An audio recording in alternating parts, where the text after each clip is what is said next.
amadas hermanas, reiteramos la más cordial bienvenida a la casa del Señor. Durante este tiempo hemos estado leyendo sobre el Evangelio de Marcos, este hermoso Evangelio que nos va hablando del ministerio de nuestro Señor Jesucristo. Y la semana antes pasada tuvimos la ocasión de leer el capítulo 4, del versículo 1 al 20, de Marcos. Es una hermosa parábola y para contextualizar la vamos a leer nuevamente para poder contextualizar y recapitular algunos conceptos que habíamos dado la semana antes pasada. Dice así la palabra del Señor. Evangelio de Marcos, capítulo 4, versículos del 1 al 20. Otra vez comenzó Jesús a enseñar junto al mar, y se reunió alrededor de él mucha gente, tanto que entrando en una barca se sentó en ella en el mar. Y toda la gente estaba en tierra junto al mar. Y les enseñaba por parábolas muchas cosas, y les decía en su doctrina: Oíd, he aquí el sembrador salió a sembrar. Y al sembrar aconteció que una parte cayó junto al camino, y vinieron las aves del cielo y la comieron. Otra parte cayó en pedregales, donde no tenía mucha tierra y brotó pronto porque no tenía profundidad de tierra. Pero salió el sol, se quemó, y porque no tenía raíz, se secó. Otra parte cayó entre espinos, y los espinos crecieron y la ahogaron y no dio fruto. Pero, otra cayó en buena tierra y dio fruto, pues brotó y creció y produjo a 30, 60 y a 100 por uno. Entonces les dijo: el que tiene oídos para oír, oiga.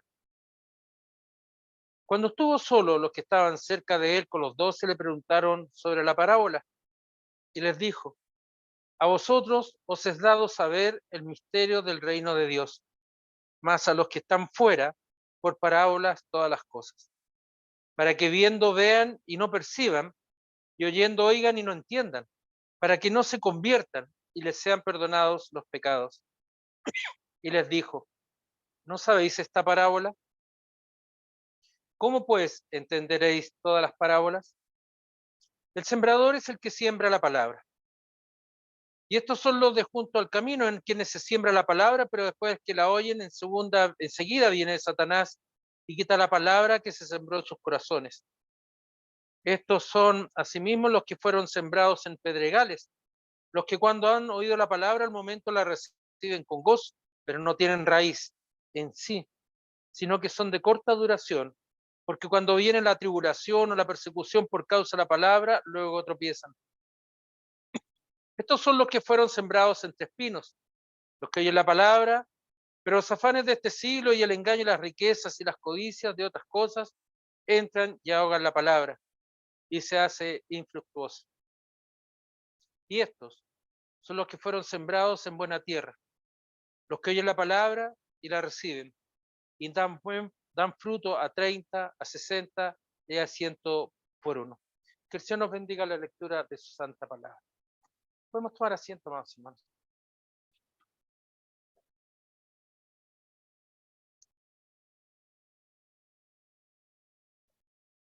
La semana antes pasada veíamos este mismo pasaje y el Señor nos permitía leer, escuchar lo que nos dice en el versículo 1, veíamos el versículo 2 y veíamos también el versículo 10 hasta el versículo 13. Recordemos que el Señor aquí en esta lectura nos dice, el Espíritu Santo nos está hablando a través de las letras de Marcos, pero recordemos que ha sido Pedro el que le ha ido guiando a Marcos en estos testimonios. Es un libro de testimonios el Evangelio. Es un libro que va mostrando el ministerio del Señor Jesús. Y tiene que haber sido muy sorprendente por lo gráfico que es para el apóstol estar describiendo ese momento. Es como cuando nosotros recordamos y lo hacemos con tanto énfasis algún momento hermoso de nuestra vida y relatamos y volvemos a contarlo una y otra vez con el mismo gozo, con la misma alegría, con lo que, no, con lo que impactan las cosas. Aquí el apóstol nos está mostrando, el Evangelio de Marcos nos está mostrando ese momento en el cual Pedro está viendo al Señor Jesús, está mirando al Señor Jesús en su mente ya pasado algún tiempo, ya que el Señor incluso había muerto, había partido a los cielos, ya el Espíritu Santo estaba obrando en medio de la iglesia, Pedro estaba encarcelado y está contando este relato a Marcos, pero es tan vívido, tan cercano, tan de piel, podríamos decir, que relata que cuando comienza el Señor Jesús a predicar, a entregar la palabra, había mucha gente.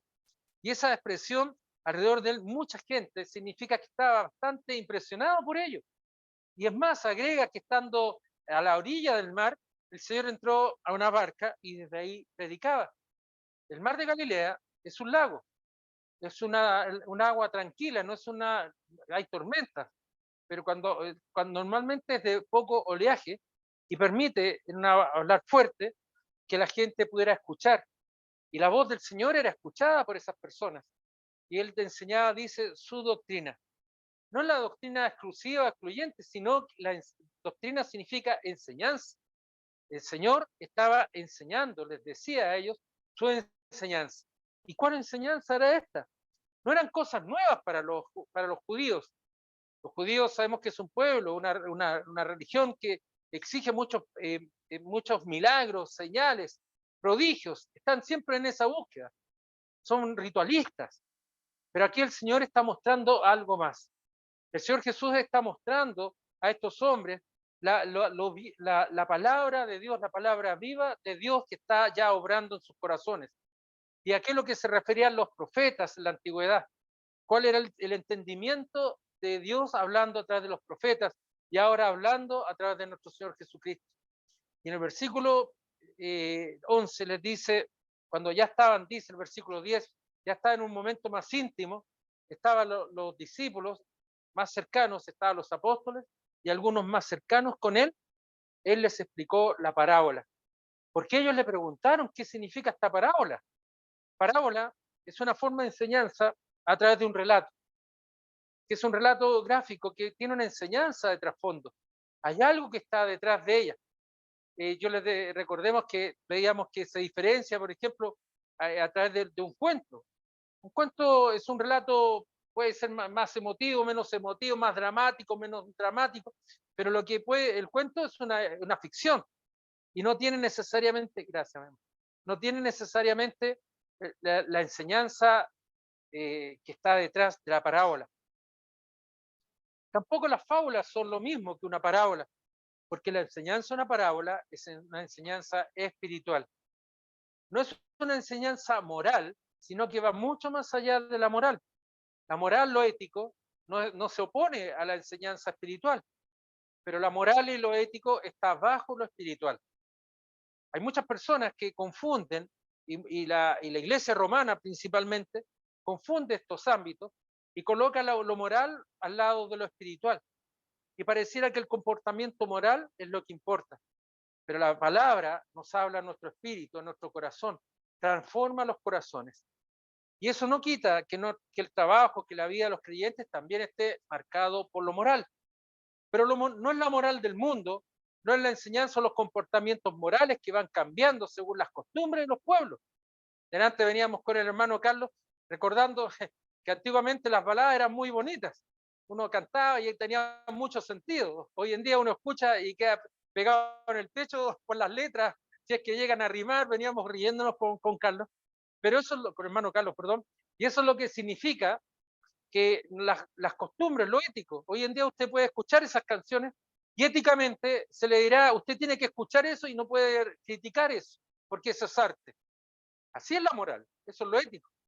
Pero lo espiritual, en ese punto, por ejemplo, que estamos hablando, trae una contradicción, porque lo espiritual nos dice que nuestro cuerpo es templo del Espíritu Santo. Nuestros labios depende cómo esté nuestro corazón, van a hablar también nuestros labios. El Señor Jesucristo ha dicho, donde esté tu corazón, donde esté tu tesoro, estará tu corazón. Perdón, me he equivocado. Donde está tu tesoro, ahí está tu corazón. Están las riquezas, están los afanes del mundo. o están las cosas del Señor? Por lo tanto, no siempre lo moral, lo ético, es concordante con lo espiritual. Siempre lo espiritual en la Biblia, porque la Biblia es nuestra única regla de fe y de conducta, que es la que nos guía, la que nos lleva, nos mantiene vivos, nos da vida, está sobre lo moral. Por lo tanto, mis amados hermanos, lo que aquí el Señor les está diciendo a sus discípulos, tengamos un entendimiento espiritual de las cosas. Y bajo esa perspectiva debemos de leer la parábola, debemos de buscar el entendimiento en ella. Lo primero que dice el Señor, y coloca, y después de esto vendrá una serie de parábolas que nos va a hablar del reino de Dios. El reino de Dios. A vosotros os es dado saber el misterio del reino de Dios. Y la palabra misterio también, mis amadas hermanas, no es algo tenebroso, no es algo de terror. Cuando uno ve las películas de Hollywood, por ejemplo, coloca cuentos de misterio y terror. No, hermanos, la palabra misterio significa oculto, lo que está tapado, lo que no se ve, pero que es necesario que se revele. Es eso lo que el Señor Jesucristo les dice. El Señor Jesucristo le habla a sus discípulos, a sus apóstoles, a nosotros, que ahora es necesario saber el misterio del reino de Dios, lo que se va a revelar del reino de Dios. ¿Qué se revela del reino de Dios para nosotros? ¿Qué se está revelando del reino de Dios para esos hombres de ese tiempo, para nosotros hoy en día? El reino de Dios es el mundo, la creación completa. Es el mundo entero donde nosotros trabajamos, donde nosotros vivimos, donde nosotros tenemos familia, donde trabajamos, nos alimentamos. Pero también es el lugar donde nosotros como iglesia tenemos un trabajo y un desafío como iglesia. Es cierto que estamos acá en San José de Maipo, es una localidad, un pueblo que está arriba en las cordilleras, pero este es un lugar donde la palabra del Señor debe ser enseñada, y no pensando solamente en los hermanos que se congregan en este lugar, sino nosotros, llenos de la esperanza, llenos del conocimiento del Señor, de la sabiduría que Dios coloca en nuestros corazones, también llevarlo a otros que no conocen al Señor, a otros que están dudando del Señor, a otros que niegan al Señor, e incluso que tienen cerrados sus ojos y sus oídos para el Señor. Este reino de Dios tiene un rey, que es nuestro Señor Jesucristo. Este reino de Dios tiene un pueblo, tiene una ciudadanía, que es la iglesia. Y no es una ciudadanía, como vemos, hermanos amados, que sea un tiempo en el cual nosotros hayamos hecho algo para pertenecer a ella, sino que nosotros formamos parte de la ciudadanía del reino de Dios por gracia, por amor de Dios, por misericordia de Dios. Gracia significa un regalo sin ser merecido. Esa hermanita. Sin ser merecido. Sin que usted merezca algo, el Señor nos ha dado de su gracia. ¿Qué es lo que nos ha dado el Señor? Nos ha dado de su amor, nos ha dado de su misericordia, nos ha dado nuestro Señor Jesucristo, nos ha dado la vida eterna. En otras palabras, nos ha dado salvación. Y eso, mis amados hermanos, es fundamental en el entendimiento nuestro. Es tan importante, por lo que vamos a ver en las líneas que el Señor Jesucristo explica más adelante. Nosotros podemos escuchar, podemos ver, podemos entender, no como el mundo, sino de una forma espiritual, con ojos espirituales. Nosotros podemos ver las cosas, podemos compartir los olores, podemos compartir los colores, los ruidos que pueden haber, pero lo que no se comparte, porque eso es un regalo de Dios hacia nosotros, es la salvación. Y no digo con esto que usted sea egoísta, sino porque usted, nuestro deber, es llevar la enseñanza a otros, que otros conozcan, pero el regalo es del Señor. Es el Señor el que obra en estos hombres, el Señor el que ha obrado en nuestras vidas, y es el Señor el que nos trae a su casa, a su hogar. Porque no depende del hombre, no depende del obrar del hombre, de sus buenas obras, ni el querer del hombre, o el no querer, sino que nace en el obrar del Espíritu Santo. Y eso para nosotros, mis amados hermanos, es un momento de mucho agradecimiento al Señor. Hemos hablado de la Navidad, que es del nacimiento de nuestro Señor Jesucristo. Estoy agradecido por sus muestras de cariño. Son los regalos, no los merezco, pero el Señor nos ha dado un regalo inmensamente mayor a cada uno de nosotros. Ha abierto nuestros corazones, ha rasgado nuestro orgullo, ha rasgado nuestra alma, nuestro espíritu y nos ha dado nueva vida. Por eso, mis amados hermanos, el Señor Jesucristo les dice a estos hombres: os es dado saber el misterio del reino de Dios. El reino de Dios también tiene una constitución, les decía la semana pasada.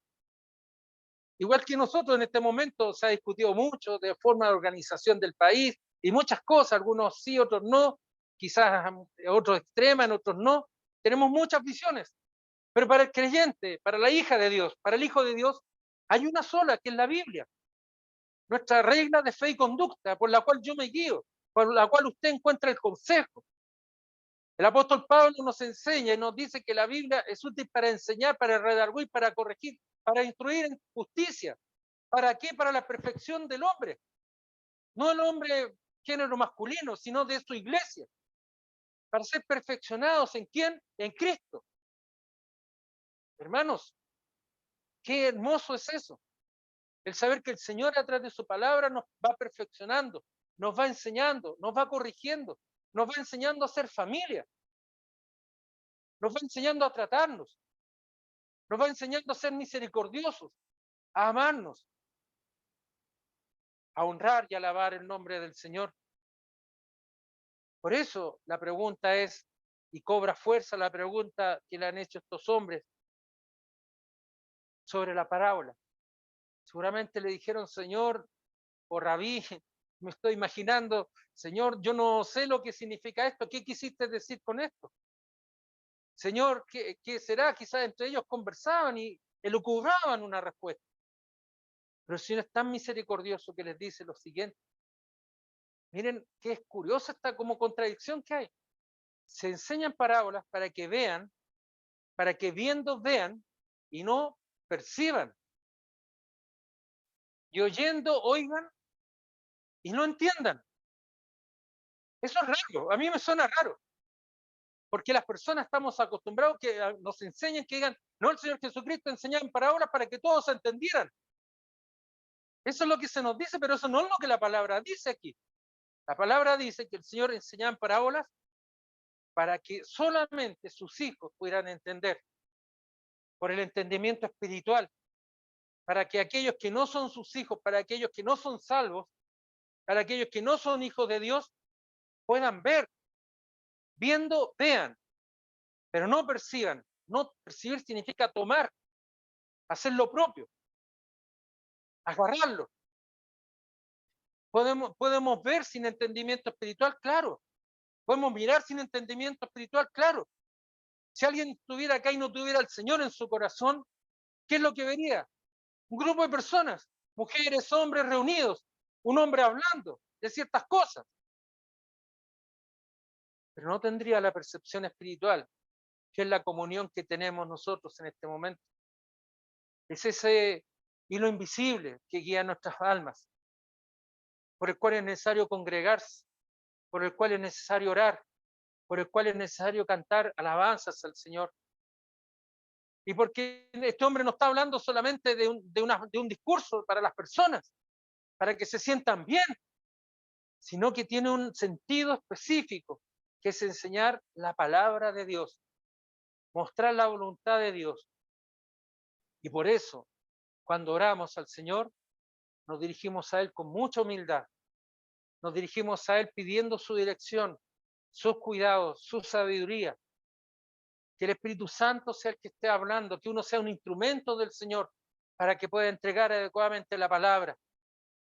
Y entre otras cosas, pedir al Señor para que limpie los labios del pecador. ¿Por qué?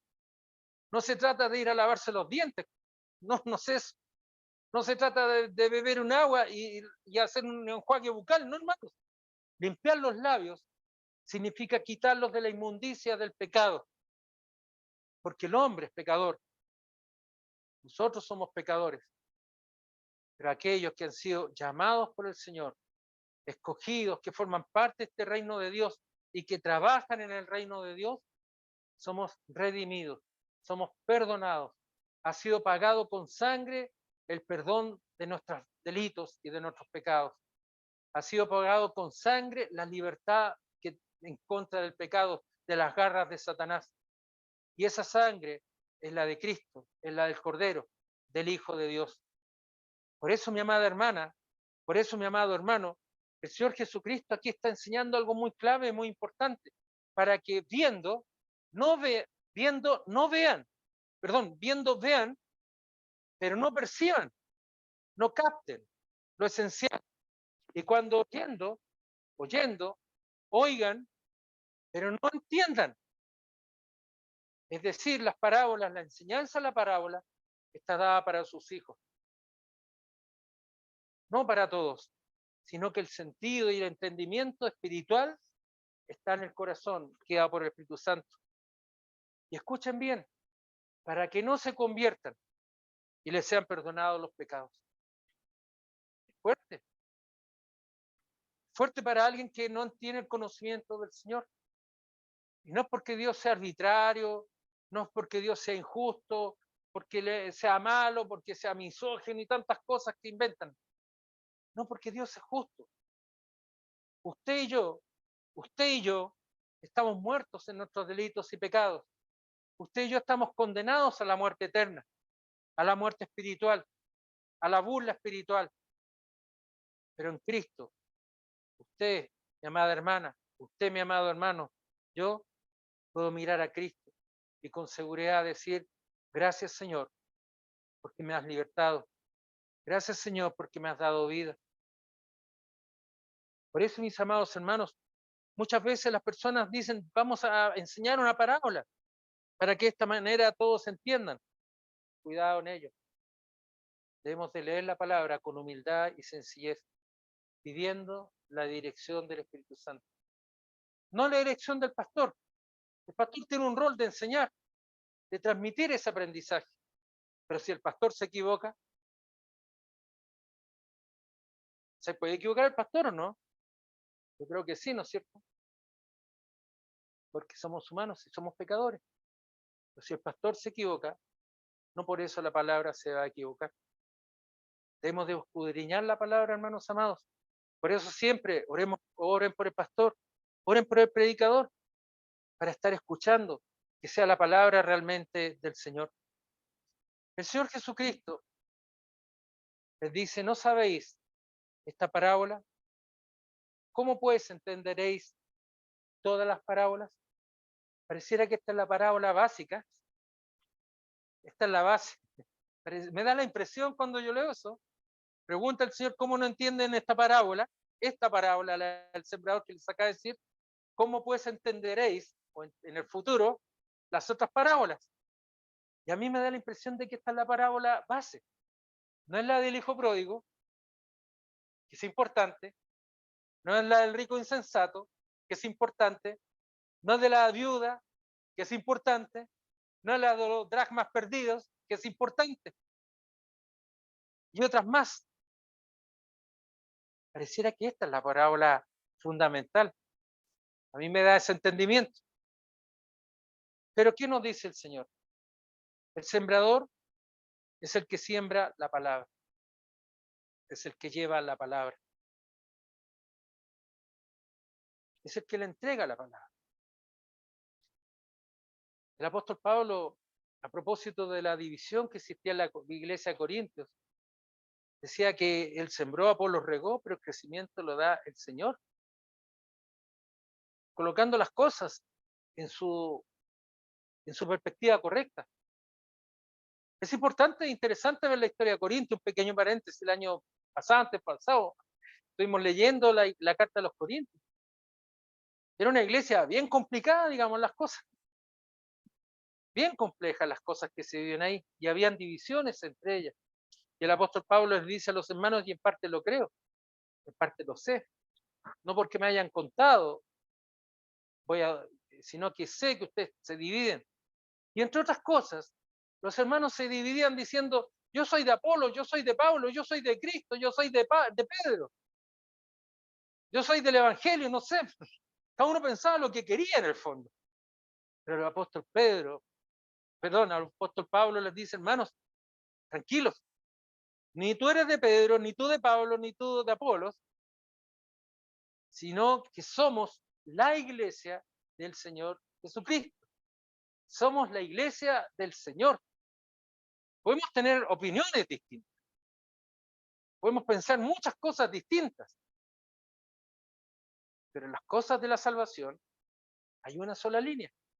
A través de Cristo somos salvos. La Biblia es nuestra única regla de fe y de conducta. A través de Cristo tenemos vida eterna. Mis amados hermanos y mis amadas hermanas, esta parábola es el anticipo de lo que conocemos como la Gran Comisión.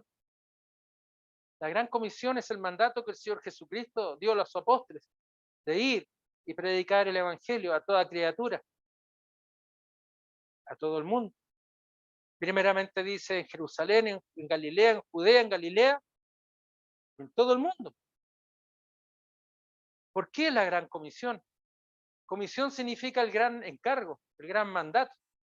Nosotros usamos la palabra comisión como la diferencia de precio que ocurre cuando uno vende algo. Eso le llamamos comisión, pero comisión realmente, con su acepción básica, es el gran mandato de Cristo a su iglesia. Y aquí en esta parábola, ya el Señor hablando del reino de Dios, hablando del reino de Dios, que hay que trabajar en él. Algunos hablan equivocadamente que hay que construir el reino de Dios. No, hermanos, no nos equivoquemos, el reino de Dios ya está. Ni usted ni yo tenemos que agregarle piedrecitas al reino de Dios. Sí que tenemos que trabajar en él, que es distinto. Ahora les dice en esta gran comisión, ir y llevar la palabra. Hermanos amados y hermanas amadas, en este andar, en este caminar, veremos situaciones de distinto tipo. Cuando llevamos la palabra, vamos ilusionados. Nos ilusionamos con el trabajo que se cumpla. Pero el Señor aquí nos dice, estén atentos, porque el obrar es mío. La decisión es mía, dice el Señor. Y también sepan ustedes, amados hermanos, hermanas, discípulos, apóstoles, le está diciendo a ellos, a estos hombres, que van a haber situaciones difíciles, que ustedes van a llevar la palabra como un sembrador, van a tirar la semilla, y en este lugar van a caer las semillas, en lugares junto al camino, en lugares, en pedregales, en lugares entre espinos y también en buena tierra. Es eso lo que está significando esta parábola. El Señor está guiando a estos hombres, está guiando a su iglesia. Y por eso el Señor Jesucristo no deja a los hermanos con esa inquietud de saber qué es lo que significaba, sino que Él nos enseña lo que significa su enseñanza, esta gran comisión. Cuando usted vaya y entregue la palabra en algunos lugares va a caer, va a ser sembrada, va a ser escuchada. Y una parte no está diciendo un cuarto ni un octavo, no dice cuánto. No nos corresponde a nosotros, algunas personas equivocadamente también piden un cuarto, un cuarto, un cuarto y un cuarto. No, no es así. No es así. Caerá junto al camino y vendrán las aves del cielo y la comerán. Y ahí dice el Señor Jesucristo que esta semilla, hasta que caerá en ese lugar, caerá en el corazón, vendrá Satanás y quitará la palabra que sembró en sus corazones. Y eso es verdad, eso es muy cierto. A veces nosotros vemos con ojos físicos, pero el Señor es el que va obrando, es el Señor el que permite el obrar, tanto el hacer como el no hacer, el pensamiento, el Señor lo va permitiendo. Y Satanás, cual león rugiente, buscando almas por devorar, dice la palabra, la arrancará y devorará ese corazón. Ese corazón que había sembrado esa semilla se perderá. Esto es asimismo escribiendo también a algunos otros, van a caer en pedregales, en las piedras. Y explica que cuando han oído la palabra, al momento la reciben con gozo, se emocionan, agradecen. Pero ¿qué pasa? Dice el Señor, que como no tienen raíz, van a recibirla y son de corta duración, porque cuando viene la tribulación, cuando viene la persecución por causa de la palabra, tropiezan. Es decir, ante las dificultades, no tengo nada que ver con eso. Y eso ocurre. Uno lo ve. En el andar de la vida, uno va viendo esas situaciones.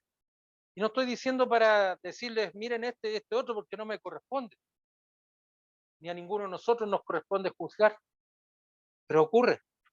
Cuando viene la tribulación, cuando viene el problema, se desilusionan, se frustran. Aquí el Señor no está diciendo un tipo de tribulación o un tipo de persecución distinta, sino que entregando la palabra, llegando el momento de ser defensores, por ejemplo, de la fe, tropiezan y abandonan. Luego distingue el Señor que aquellos que escuchan la palabra, y son como los espinos que cae la palabra entre los espinos, son los que oyen la palabra, nuevamente, pero aquí agrega algo, los afanes de este siglo, el engaño a las riquezas y las codicias de otras cosas, la necesidad de otras cosas, entran y ahogan la palabra y se hace infructuosa. Es decir, no produce fruto, eso es infructuoso. Si yo tuviera esto, haría esto otro. Si el Señor me diera esto, yo haría 1000 cosas con el Señor. Si el Señor me salvara a mi hijo, yo haría todo por el Señor. Me arrodillo, lloro, clamo, rasgo mi corazón. Señor, tú me conoces porque sabes quién soy. Mejor al hijo. Pasa el tiempo y se olvida. Es triste eso. Es muy triste. Es triste eso. Claro que es triste. Porque son personas que están agradecidas. Se acercan al pastor y le dicen, pastor, gracias por sus oraciones, gracias a la iglesia por sus oraciones. Pero al poco tiempo, es que no puedo porque tengo el trabajo. No voy a hablar mal de nadie, por favor, no me malinterprete. Que tengo que atender las cosas del hogar, que tengo que trabajar, que me canso, y muchas otras cosas que yo digo son excusas. No, no le den explicación al pastor, hermanos. Tampoco se trata de pensar este hermano, sino que olvidan al Señor. Yo no estoy negando que trabajemos, no estoy diciendo eso. Estoy diciendo de aquellos que el Señor menciona, habiendo escuchado la palabra, al poco tiempo la abandonan. Hay un pastor que contaba una historia, Señor, danos un auto. Pastor, si yo tuviera un auto, buscaría a todos los hermanos. Es verdad, no voy a decir su nombre para proteger a los inocentes, tampoco el lugar, ni quién lo dijo, pero lo dijo. No, si tuviera un auto, todos los hermanos se vendrían conmigo, pastor.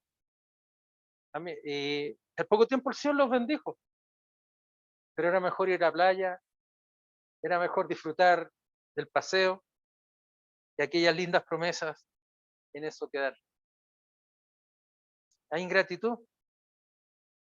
Pastor, ore por mi hijo, ore por mí. Gracias a los hermanos por las oraciones. ¿Cuántas veces lo hemos escuchado y al poco tiempo?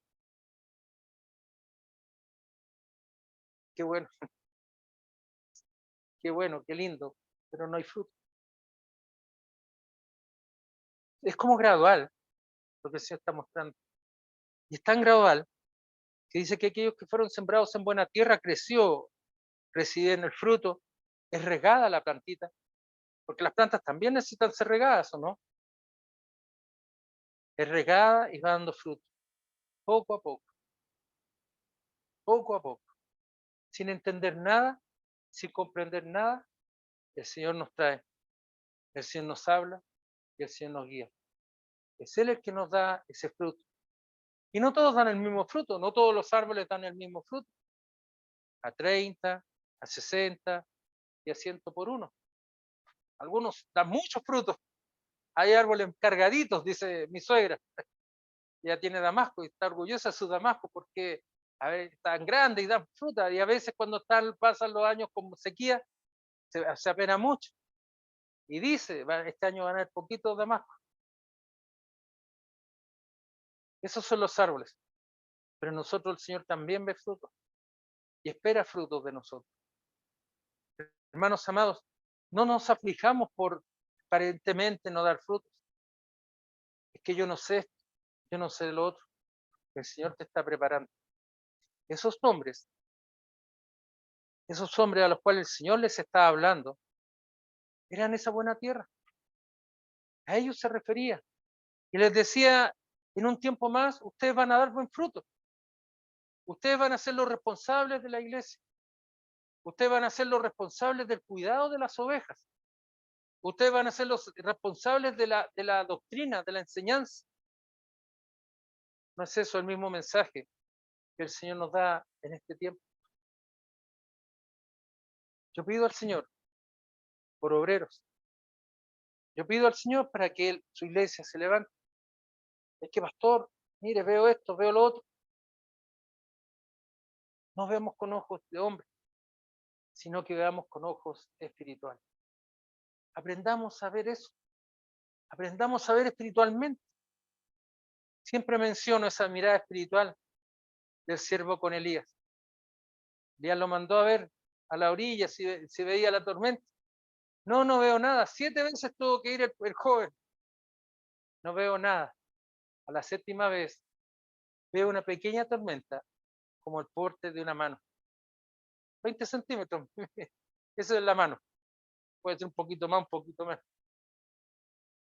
Es eso lo que vio el joven. Lo que vio él fue una nube.